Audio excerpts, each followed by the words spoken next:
I walked into my daughter's dining room, carrying my plate with shaking hands. The beautiful mahogany table gleamed under the chandelier, set for 6 people. I moved toward my usual spot next to little Emma, my granddaughter, when Marcus cleared his throat loudly. "Excuse me, Helen," he said, not even looking up from cutting his steak. "I think you'd be more comfortable eating in the kitchen tonight." The words hit me like a slap. I stood frozen, my plate trembling in my hands. Around the table, everyone stopped eating. My daughter Claire stared at her food, saying nothing. 8-year-old Tommy looked confused, his fork halfway to his mouth. "I'm sorry," I managed to whisper, hoping I'd misheard him somehow. Marcus finally looked up, his cold blue eyes meeting mine. "The kitchen, Helen. You know where you belong." His voice was casual, like he was asking me to pass the salt. The silence stretched on forever. I waited for Claire to speak up, to defend me. But she just sat there, cutting her vegetables into tiny pieces, pretending this wasn't happening. My heart pounded so hard I thought everyone could hear it. The humiliation burned through my chest like fire. I stood there for what felt like hours but was probably only seconds. Every eye in the room watched me, waiting to see what I would do. The grandfather clock in the corner ticked loudly, marking each moment of my shame. My hands shook as I gripped my plate tighter. I wanted to throw it at Marcus's smug face. I wanted to scream at Claire for letting him treat me this way. Instead, I took a deep breath and held my head high. "Of course," I said quietly, my voice steadier than I felt. How silly of me. I turned away from the table, walking slowly toward the kitchen. Each step felt heavy, like I was walking through mud. Behind me, I heard the soft clink of silverware as everyone pretended to resume their meal. The kitchen was cold and dim compared to the warm dining room. I set my plate on the small breakfast table where Claire used to eat her cereal before school. The irony wasn't lost on me. I sat alone in the shadows, listening to muffled conversation and laughter from the other room. My food grew cold as tears threatened to fall. I was pushing my mashed potatoes around my plate when I heard small footsteps on the tile floor. I looked up to see Tommy standing in the doorway, holding his plate and cup of milk. "Grandma," he said softly, his brown eyes wide with concern. "Can I eat with you?" My heart broke and soared at the same time. This sweet child, barely understanding what had just happened, chose to sit with me rather than stay at the fancy table with the adults. "Of course, sweetheart," I whispered, quickly wiping my eyes. "But don't you want to stay with Mommy and Daddy?"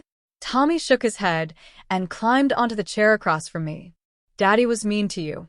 I don't want to eat with mean people." His innocent words hit me harder than Marcus's cruelty had. Here was this little boy showing more compassion and loyalty than any of the adults in that dining room. "Thank you, Tommy," I said, reaching across to squeeze his small hand. "You're my brave little knight." He grinned at that, and suddenly the cold kitchen felt a little warmer. A few minutes later, Emma appeared in the doorway, dragging her chair behind her. The wooden legs scraped against the floor as she pulled it next to Tommy. "I want to eat with you and Tommy, Grandma," she announced loudly enough for everyone in the dining room to hear. "It's more fun in here." Soon we were all squeezed around the tiny breakfast table, the children chattering about their day at school. Emma told me about her art project, a drawing of our family, where she'd made me the tallest person. Tommy shared his excitement about the upcoming school play, where he'd be a tree. Their laughter filled the kitchen, drowning out the awkward silence from the dining room. I realized something beautiful was happening here. While Marcus had tried to isolate and humiliate me, he'd accidentally created something better. The children saw through his cruelty immediately. They didn't understand adult politics or power games. They only knew that someone they loved was being treated badly, and they chose love over comfort. "You know what?" I said, looking at their bright faces. "I think this is the best dinner I've had in a long time." And I meant every word. Later that evening, after Marcus had left for his business trip and the children were in bed, I found Claire loading the dishwasher. Her movements were sharp and angry, plates clattering more than necessary. "Claire, we need to talk," I said, standing in the doorway. She didn't look at me. "Mom, please don't make this harder than it already is." "Harder than what?" Harder than watching your husband humiliate your mother in front of your children. My voice was sharper than I intended, but I couldn't hold back anymore. He's under a lot of stress at work, she mumbled, scrubbing a already clean pan. The promotion he wanted went to someone younger. He's just taking it out on everyone. So that makes it okay to treat me like hired help. Claire finally turned around, her eyes red with unshed tears. Of course not, Mom. But if I fight him on everything, he gets worse. I'm trying to keep the peace for the kids' sake. And what did they learn tonight, Claire? That it's okay to let bullies win? That family doesn't matter when it's inconvenient. She flinched at my words, but I wasn't done. 26 years of single motherhood gave me strength she'd never had to find. As I drove home that night, memories flooded my mind. Claire as a baby, crying with colic while I walked the floors at midnight. Claire at 5, fever burning through her tiny body while I worked double shifts to pay for medicine. I remember the Christmas when she was 12, how her face lit up when she found the bicycle under our tiny tree. I'd worked overtime for months to afford it, eating peanut butter sandwiches for weeks so she could have what all her friends had. Through every struggle, every sacrifice, every lonely night when her father's absence felt like a weight on my chest, I told myself it would be worth it. My daughter would grow up strong, independent, loved. But somewhere along the way, I'd failed her. I'd raised a woman who chose comfort over courage, who let fear silence her voice when it mattered most. The traffic light turned red, and I sat there crying in my old Honda, wondering where I'd gone wrong. Had I protected her too much? Made life too easy after those early struggles? Marcus hadn't just insulted me tonight. He'd revealed something deeper. That my daughter had lost herself somewhere in her beautiful house with its perfect furniture. The next Sunday, Claire invited me for dinner again. I almost said no, but I missed the children too much to stay away. When I arrived, Marcus was in his usual spot at the head of the table, looking pleased with himself. "Helen," he called out cheerfully, like nothing had happened. "Welcome back. I hope you're planning to join us in the kitchen again tonight. You looked so comfortable there last week." The children looked confused. Tommy's fork stopped halfway to his mouth. Emma frowned at her father like she was trying to solve a difficult puzzle. "Actually," Marcus continued, cutting his steak with exaggerated precision, "I was thinking we should make it a regular arrangement. You seem to prefer the kitchen anyway." Claire shot him a warning look, but he ignored her. He was enjoying this, feeding off the discomfort he was creating.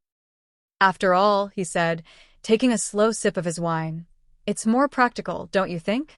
More space for everyone else at the real table." The cruelty was deliberate, calculated. This wasn't stress from work or a bad day. This was a man who enjoyed having power over others, who fed on making people feel small. Something cold and hard settled in my chest.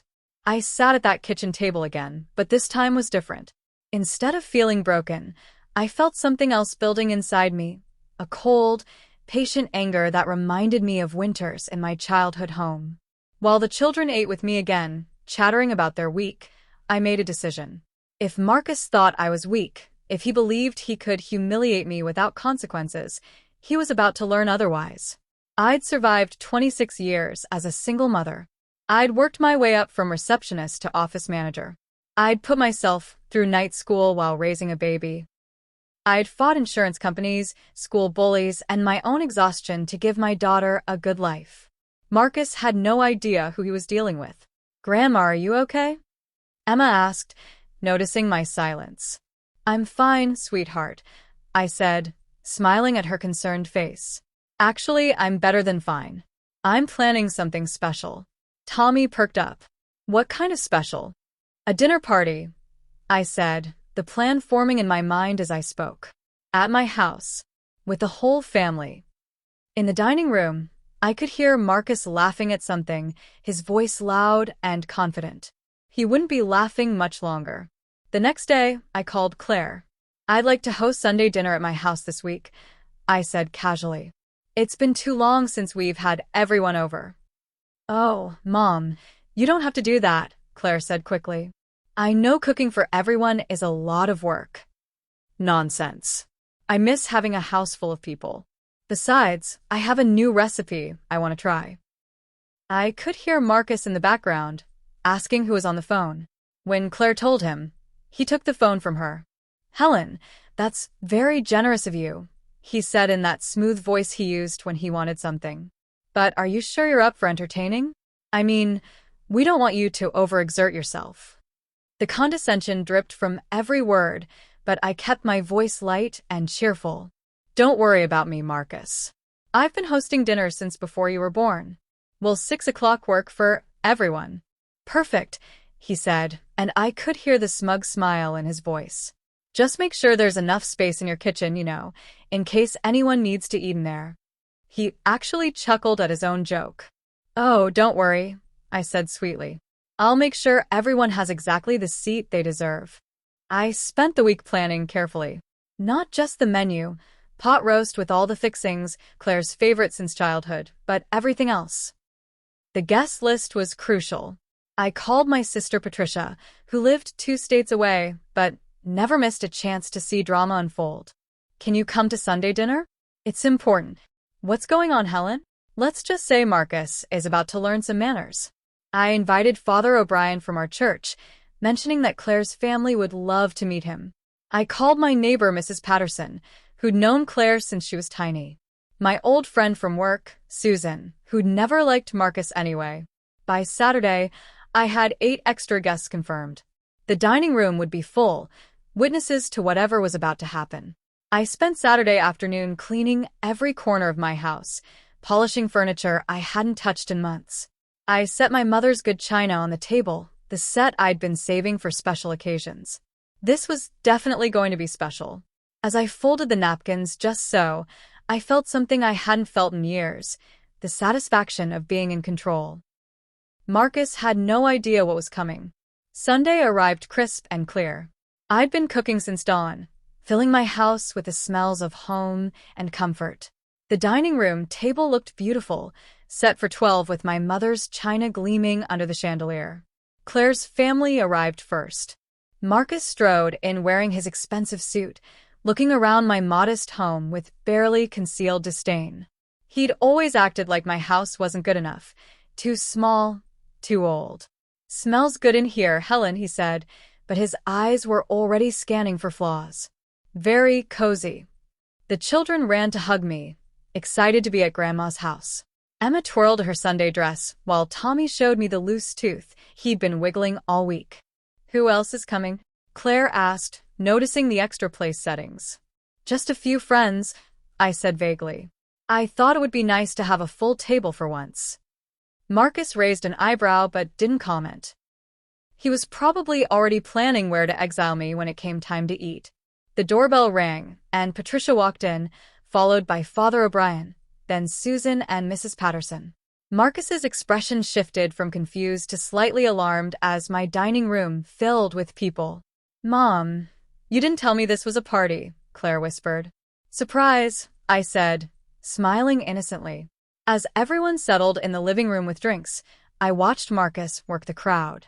He was charming when he wanted to be, telling stories, laughing at others' jokes, playing the role of the successful businessman and devoted family man. But I saw the calculation behind his smile, the way he sized up each person, determining their usefulness to him. When I called everyone to dinner, Marcus naturally moved toward the head of the table where I'd always let him sit before. The seat of honor, the position of power in any dining room. His hand touched the back of the chair, and he looked around the table with satisfaction. All these people, here to admire him and his perfect family. "Actually, Marcus," I said sweetly, "that seat is reserved tonight." He laughed, thinking I was joking. "Reserved? By who?" I pointed toward the kitchen doorway. "For whoever wants to eat in there." The room went dead silent. You could have heard a pin drop on my hardwood floors. Marcus's face went through several expressions: confusion, then understanding, then a forced smile as he realized we had an audience. "Very funny, Helen," he said, but his voice was strained. "Now where would you like me to sit?" I didn't smile back. "I'm completely serious, Marcus," I said, my voice carrying clearly through the silent dining room.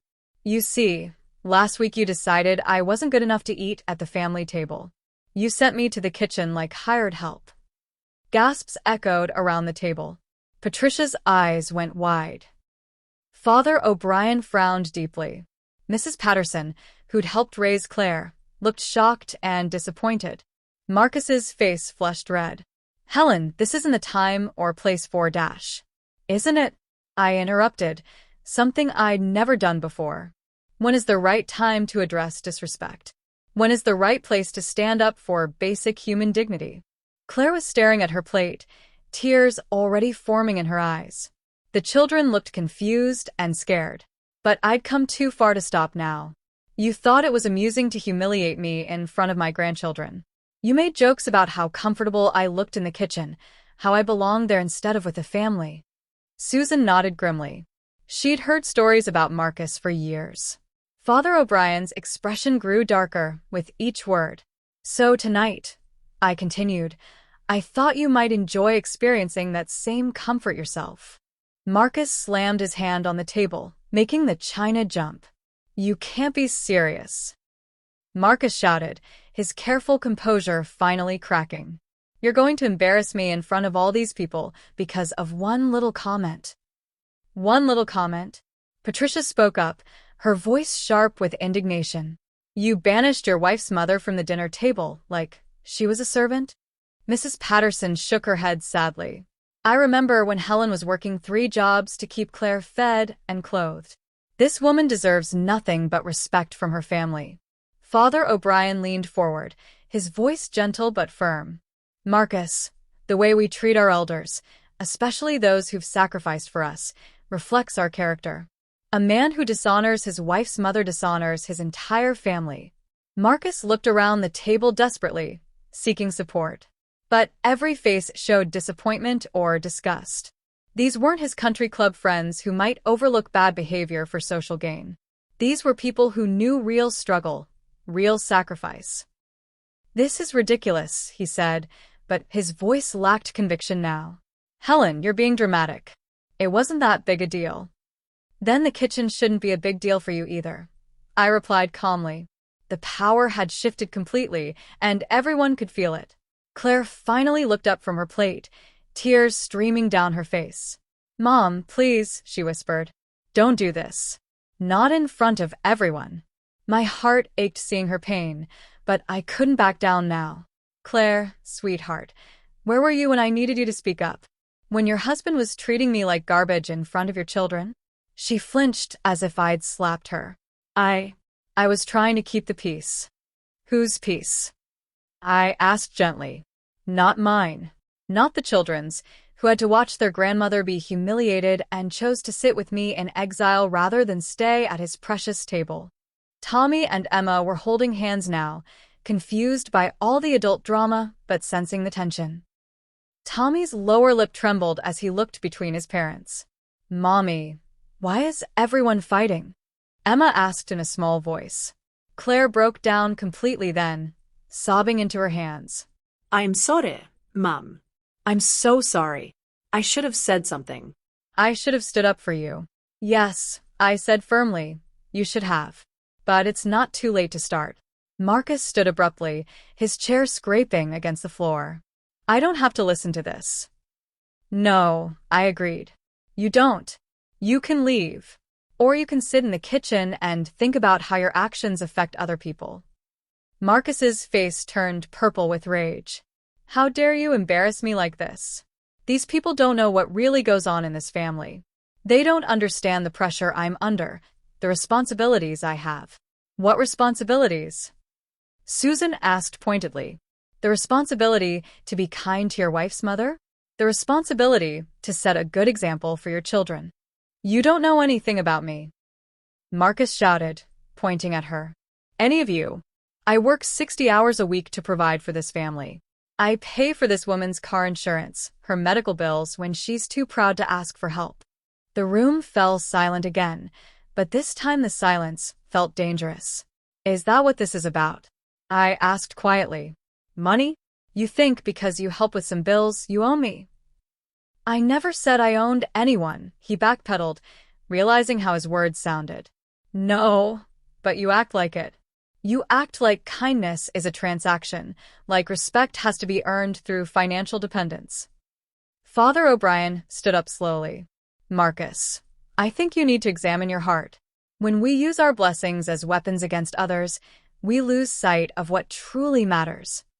Tommy started crying then, overwhelmed by the shouting and tension. The sight of his tears seemed to shake everyone back to reality. Look what you've done, Marcus said, pointing at Tommy's tears. You've upset the children with this ridiculous drama. But Father O'Brien shook his head. No, son. The children are upset because they're witnessing cruelty from someone who should be protecting and caring for their family. Tommy wiped his eyes with his sleeve and stood up on his chair, his voice shaky but determined. Daddy, you were mean to Grandma. Really mean. If you don't want Grandma at our table, then we don't want you there either.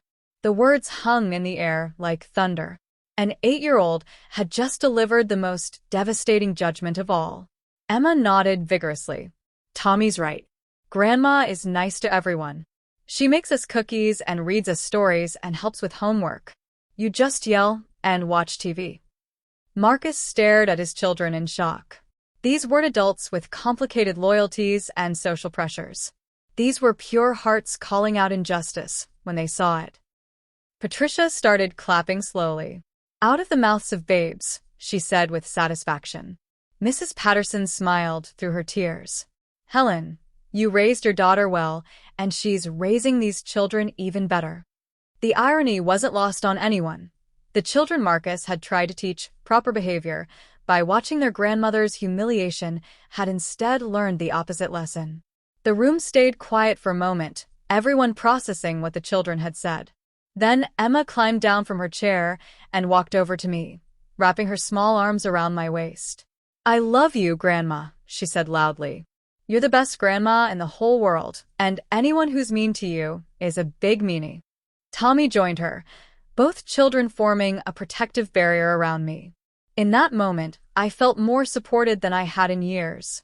Claire watched her children defend me, something she hadn't been brave enough to do.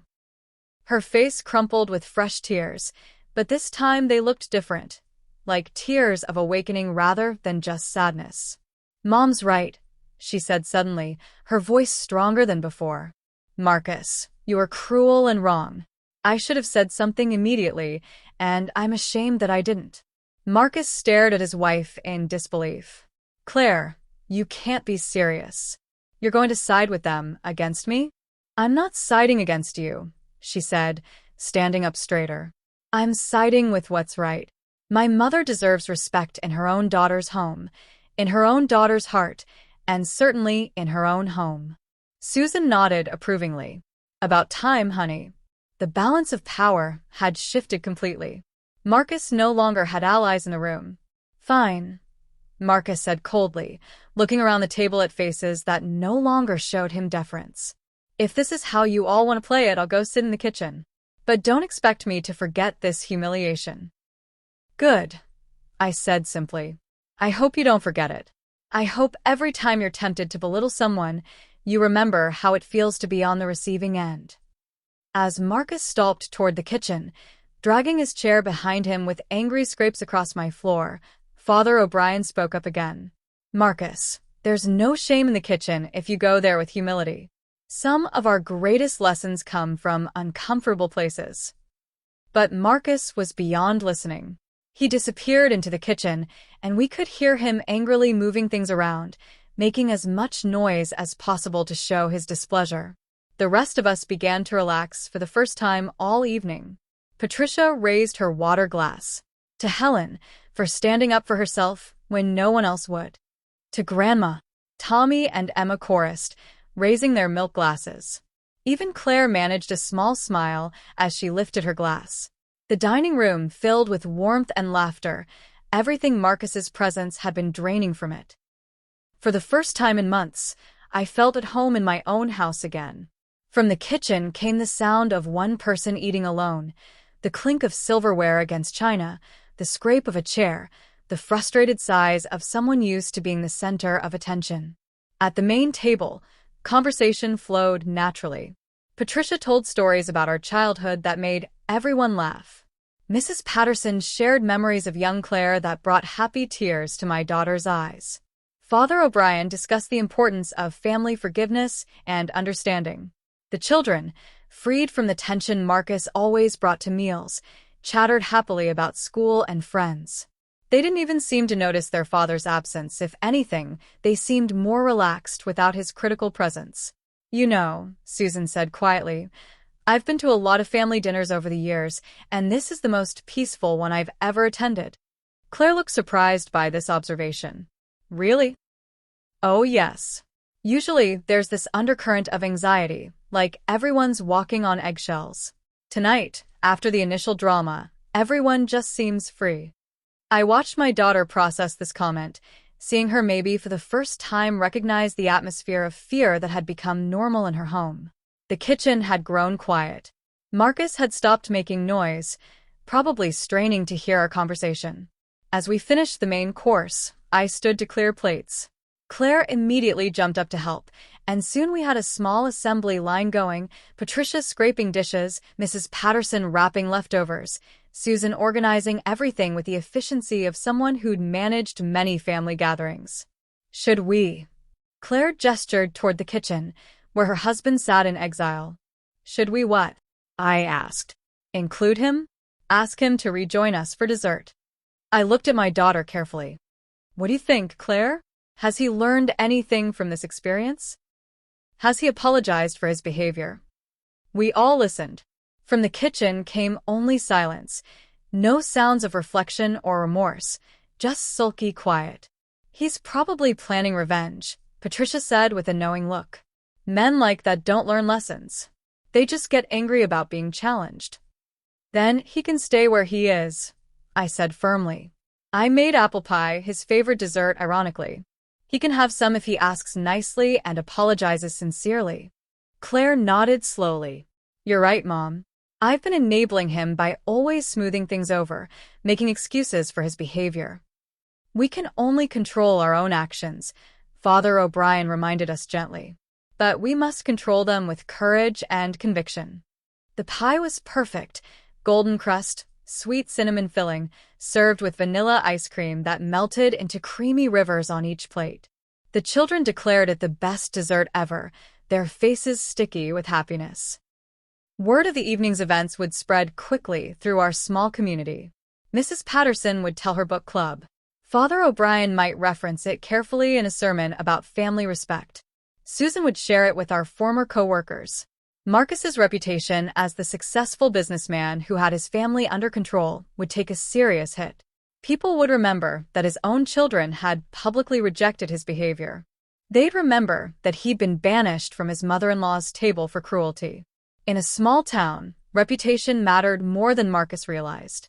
His pride, the thing he'd been trying to protect by putting me in my place, was now damaged beyond easy repair. "I should probably check on him," Claire said as we finished dessert. "You should," I agreed. "But not to apologize or make excuses. Check on him as his wife, but don't you dare apologize for standing up for what's right." She nodded, squaring her shoulders as she walked toward the kitchen. We all held our breath, waiting to see what would happen next. Claire was gone for several minutes. We could hear low, intense conversation from the kitchen, her voice firm and steady, his angry and defensive. The children continued eating their pie, but the adults exchanged worried glances. When Claire returned, her face was flushed but determined. "He wants to leave," she announced. "He says he won't tolerate being disrespected in front of strangers." "What did you tell him?" I asked. "I told him these aren't strangers. They're people who love our family. And I told him that if he can't treat my mother with basic courtesy, maybe he should think about what that says about him as a person." Patricia smiled proudly. "Good girl." "He's waiting in the car," Claire continued. "He gave me an ultimatum. Either I leave with him right now and never speak of tonight again, or I can choose my mother over my husband and deal with the consequences." The room fell silent. This was the moment we'd all been building toward, the choice that would define everything going forward. Tommy looked up from his pie, ice cream on his chin. "Mommy, are you going to pick Daddy or Grandma?" Claire knelt down beside her son's chair, taking his sticky hands in hers. I'm going to pick what's right, baby. And what's right is treating people with kindness and respect. Are we going home with Daddy? Emma asked, sensing the gravity of the moment. Claire looked at her children, then at me, then back at her kids. We're going to stay here tonight with Grandma. Tomorrow, Daddy and I will talk about how families should treat each other. Through the window, we could see Marcus's car in my driveway, engine running, headlights cutting through the darkness. He was really going to leave without his wife and children rather than admit he'd been wrong. He's not bluffing, Patricia observed. He really expected you to choose his pride over your family's dignity. Then, he doesn't know me very well, Claire said with more strength than I'd heard from her in years. Father O'Brien stood up. I should probably go talk to him before he leaves. Sometimes a conversation with someone outside the family can help. Be careful, Father, Mrs. Patterson warned. He's not in a rational state right now. As Father O'Brien headed outside, we watched through the window. Marcus rolled down his window, probably expecting Claire to come running out. When he saw the priest instead, his body language showed surprise, then annoyance. Their conversation was brief. Marcus shook his head repeatedly, gesturing angrily. Finally, he rolled up the window and backed out of my driveway with a screech of tires. Father O'Brien returned, shaking his head sadly. Pride is a terrible thing when it hardens the heart against love. That night, Claire and the children stayed in my guest rooms. I heard her on the phone, making arrangements for work, talking to friends, handling the practical matters of a life suddenly turned upside down. But in the morning, when I found her making coffee in my kitchen, the same kitchen where Marcus had tried to exile me, she looked more peaceful than I'd seen her in years. I'm scared, she admitted as we sat at the breakfast table where her children had chosen to eat with me that first night. But I'm also relieved. I forgot what it felt like to not constantly worry about keeping someone else happy. Tommy and Emma joined us, still in their pajamas, chattering about their sleepover at Grandma's house. They seemed remarkably untroubled by their father's absence. Will Daddy come back? Tommy asked over his cereal. I don't know, honey, Claire answered honestly. That's up to him. He needs to decide if he wants to be part of a family that treats everyone with love and respect. A week later, we learned that Marcus had filed for divorce, claiming Claire had chosen her mother over her marriage. The irony was perfect. He still didn't understand that she'd actually chosen dignity over degradation, respect over humiliation. As I sat at the head of my dining room table that Sunday, surrounded by my daughter and grandchildren, I realized something beautiful. Marcus had tried to shame me into the kitchen, but that's where he lost everything that truly mattered.